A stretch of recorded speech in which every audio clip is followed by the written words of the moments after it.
Good day and welcome to King William Rules Everything. Today I'm going to kind of go over a neat little project we've been working on. We got a Raspberry Pi 3 and we put RetroPie on it. We're not going to do any kind of videos on how to install RetroPie or unbox a Raspberry Pi. There's thousands of them out there.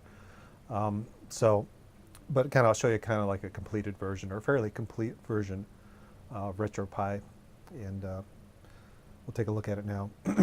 I've hooked up Xbox 360 wireless or wired controller. I got some wireless ones, but I like the little wired one. It was free, so.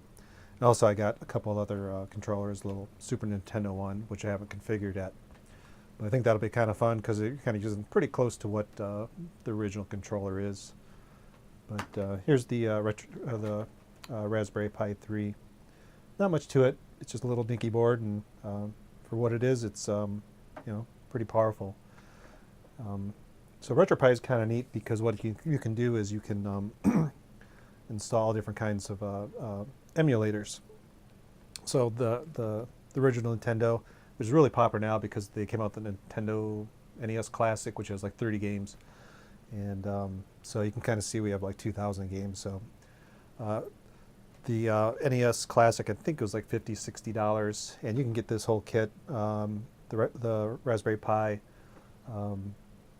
SD card, little heat sinks, and a case, and HDMI cable for about the same price, maybe just a little bit more. But you have to put a little work into it. But at the end, you're going to get something that's way better than the NES Classic. So just a couple of the emulators we put on here. We put NES, Nintendo 64, which that one the games are so-so. The ones I've played so far. Some are kind of sluggish, so I'm not really worried about those.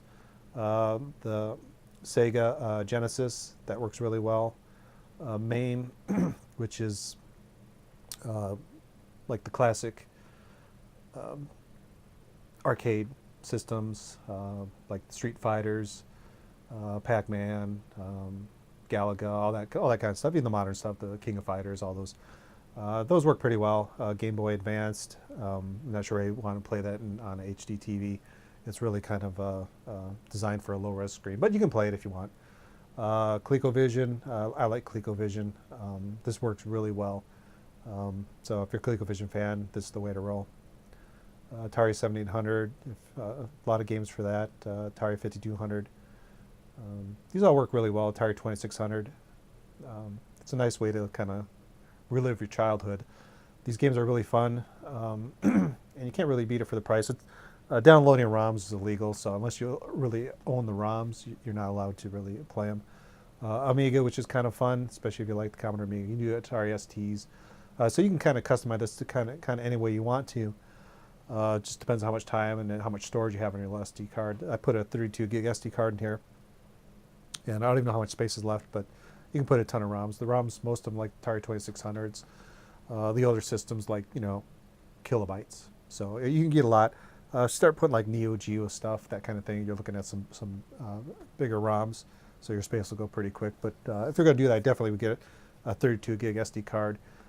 That's basically, I think, the largest that this guy will support. But I'll just launch one really quick so you can kind of get an idea. They did a really nice job on this interface. The only thing is kind of when you get to certain points, you can kind of realize what it really is. It's kind of Linux, so it goes back to a text-based interface. But we'll just launch a game. There's a little option on here called Scraper, and what it'll do instead of just having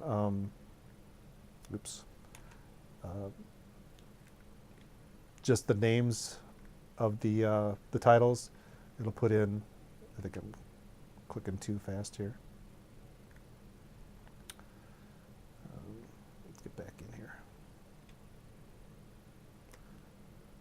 Instead of just saying the names, it downloads a little picture of the box art, so that kind of makes it nice. So, because a lot of times you'll see these games, it's like they're 10 times in there, so what's, which one's which. But at least with the box art, you kind of go, oh, I know what that is. You can kind of see, here's where you start to see what the interface is pretty good, but they have some like little parts where you can see some text. But other than that, it works really well. Sound emulated really well. The game's really well. So you kind of see it's, you know.